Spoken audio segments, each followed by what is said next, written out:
Hey, Hi. how are you? Great. How are you?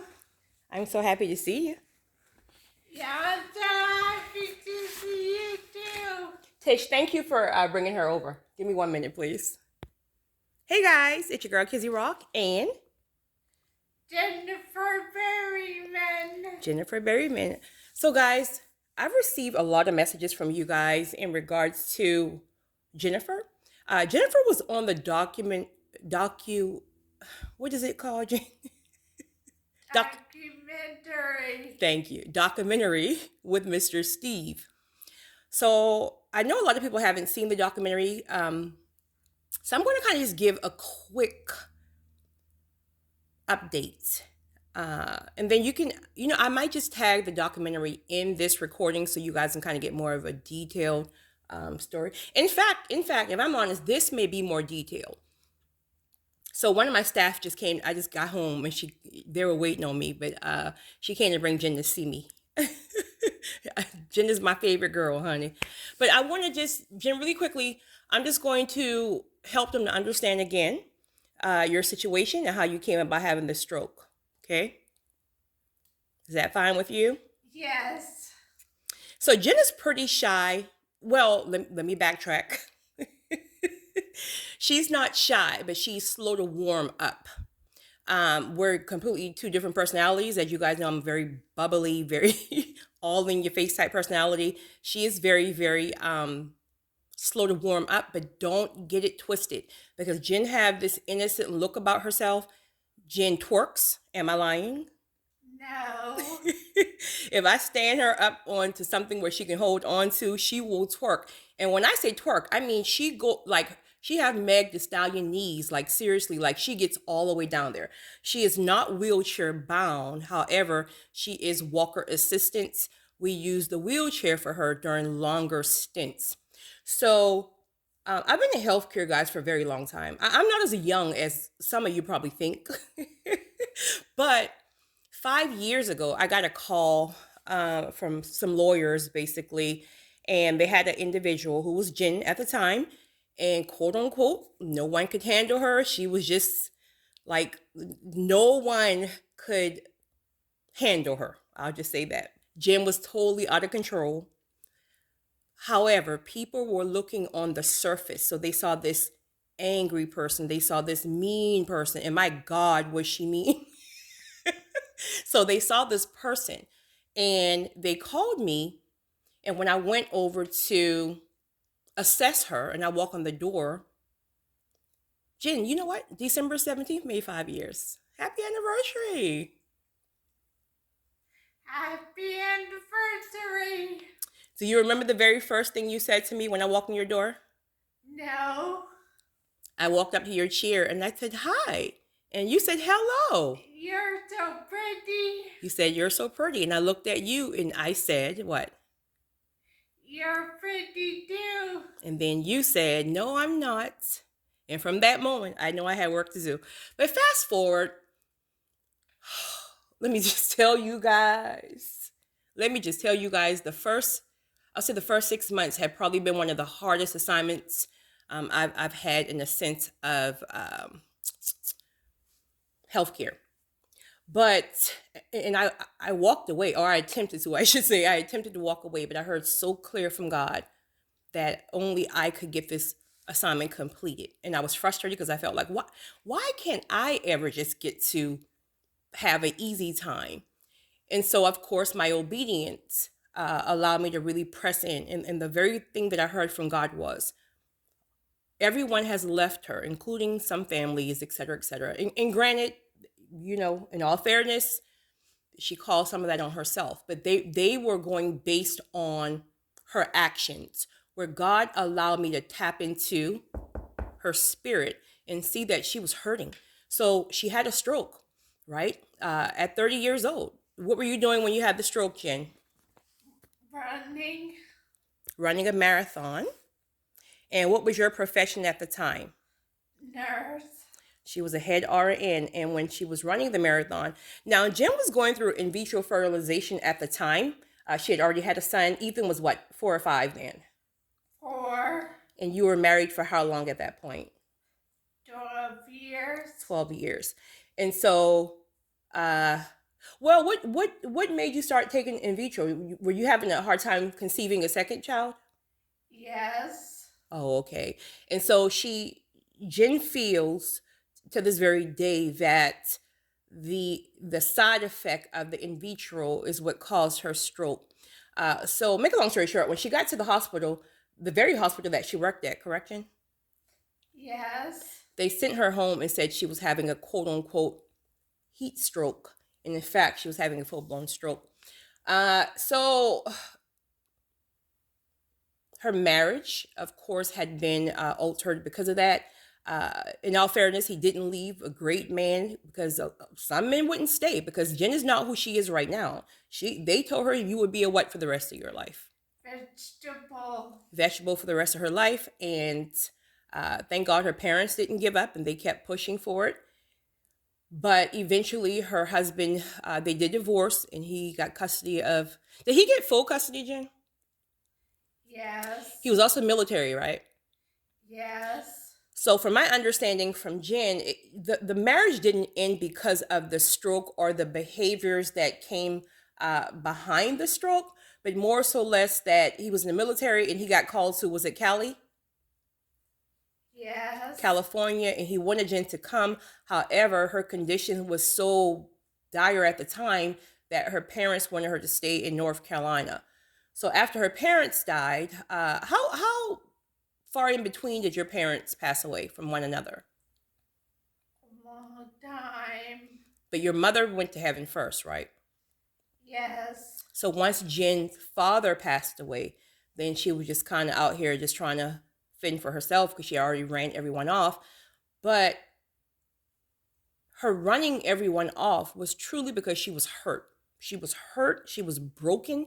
She went through a divorce. She had a stroke at 30, right? Your son is not with you every day. So she was hurt. So her agenda was literally to push everyone away, because she didn't want someone to get attached to her and then they leave her. So when I first came in to do her assessment, there was another agency who was there, and they gave me this whole book of how Jen was, and I'm not going to make it, and no one can help her, and all the other stuff. She's just going to be, crazy for the rest of her life and can't do anything for herself.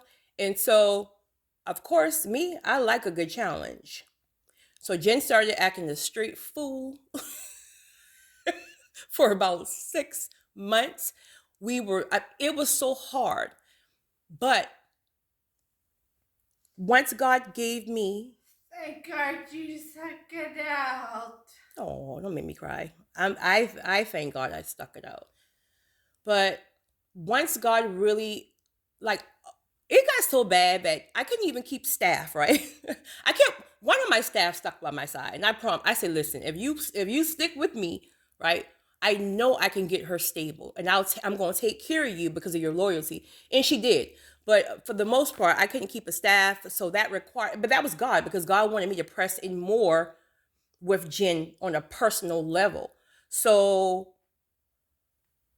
through understanding her pain and putting myself in her shoes and how she felt, then that gave me a different perspective in how to be understanding and how to move. So I started to really work on the areas of healing her hurts, healing her wounds, and most importantly, pouring into her to understand that this stroke is not the end of your life. If God wanted you, he would have took you. So that means there's more for you. So I would challenge her every day. She would get so annoyed with me. I never forget the time where remember I when you were trying to pay your phone bill and I kept making you call them even though they would hang up on you? Yes. So Jen's speech was nowhere near as good as it is right now. I really, really work hard with that, and she speaks so much clearer now. But I'm just wanting to challenge people. I don't let people give up on themselves. I just don't. And so when I got there, everyone was doing everything for her. And I'm like, listen, we can't get you better if you're going to have everyone doing everything for you. So I had her to start paying her own bills. I would take her out to dinner. Not only would I challenge her to order her food, she would order my food because she was so insecure of her speech at that time. So one day in particular, she was trying to pay her cell phone bill. And the individuals kept hanging up on her because they couldn't understand her. And so I think she was maybe 6 times in at this point, calling and getting hung up on. And so she called me. She was crying. She's like, ah, she was cussing and acting a fool, honey. She was over it. They keep hanging up on me. I said, I don't want to. You laugh right there. I said, I don't want to hear it. I said, their job is to understand you. So you call back and you make them understand you. I said, you put your foot down, and if they hang up on you 12 times, you keep calling back, because God is going to have one person answer that phone who's going to help you. And she just looked at me like she just went, girl, could you please just pay your cell phone bill for me? No, I'm not going to do it.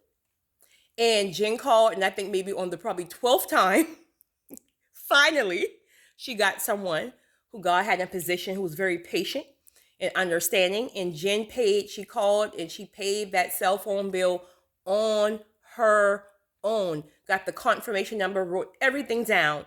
And when I came back to her, she was so happy and so proud that she got it done. And ever since then, excuse me, she got this confidence where each time I pushed her, and keep in mind, guys, this is 5 years ago. So you're talking about from then up until now. So just imagine how confident she is now.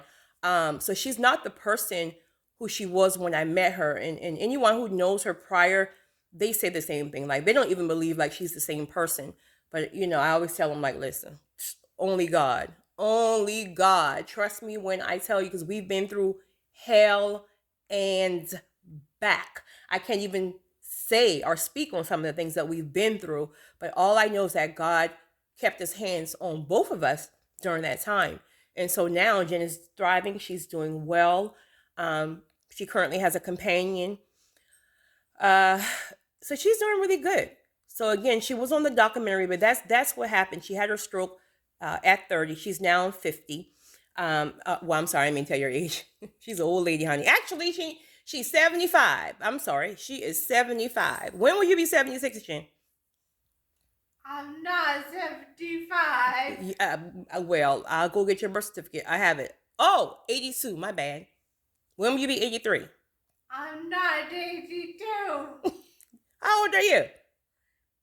50. Ooh, you's an old lady, honey. You old enough to be my mama. I love you, though. Do you love me? Yes. Do I get on your nerves? No. No, tell the truth. Do I get on your nerves? No. You always say that, but I know I do, because I'm just, listen, especially when you don't want to do something and I'm on your neck about it, like, nope, you got to do it. I know I get on your nerves, but I think I get on your nerves, but when you see the after effect, then you understand, like, okay, now it makes sense. You don't get on my nerves. Oh, well, thank you. I get on my own nerves, so thank you for that. Do you get on my nerves? I try not to.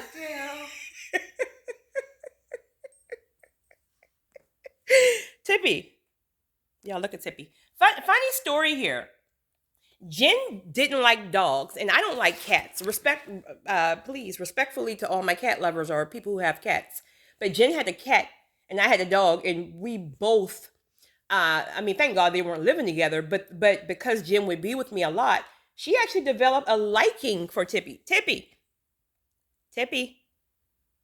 And then I developed a liking for her cat, Matthew, who she no longer has, for some old other crazy reasons, but she no longer have Matthew. But through being at her house, I developed a liking for Matthew, because I would have to be there and getting paperwork done and stuff like that. And I would have her therapy come over, and he's just scratching and clawing at the therapy. See, this is why I don't like cats. I didn't know if I tell you this, Jen. The reason why I don't like cats is because I was attacked very young. I think like 6 or 7. I crawled under my I didn't know any better. I crawled under my grandparents' house. Their house like sat off of the ground, and I went in to pet the new kittens that the mother just had. Honey, that mother almost took my arm off. You shouldn't have done that. Right, but I was only 6. I didn't know any better. And that cat, so I associate cats with that attacking. So especially when I see cats are in attack mode, I'm like, are there any cats who are just chill, like some dogs, just chill out? But a friend of mine told me you have cats that are just in chill mode, but I've never seen one. You have to look. I'm not looking. I don't want one. All right, guys. So my staff came over to let Jen visit with a little bit for me, but I just wanted to let you guys see Jen is not what some of you guys may think. Jen, I'm telling you, she twerks, she cusses. I'm telling you, she is not. She's not innocent by any means. She is shy and slow to warm up. Again, if I'm honest, years ago I probably couldn't even get Jen to speak on camera. So this is just this just shows how much she's grown and how important it is for us not to give up on people. You know, we want to give up on people so soon, and just not in careers, but relationships and marriages and friendships. Like seriously, I mean, there's probably about 5 people I can think of right now that I could easily give up on, right? Let it be from addictions or this or that. But when God have assigned you to a person, then that means He knows that you can get it done. Not to say it won't be easy, but there's a grace upon you that will help you to help that person recover, give them strength, help them to believe in themselves again, let them know that everyone haven't given up on them. And then that alone, Tippy loves Jen, honey. Let me tell you. That alone will really give the person, strength to keep moving forward. So this is Kizzy Rock and Jennifer Berryman. who twerks, right? Yes.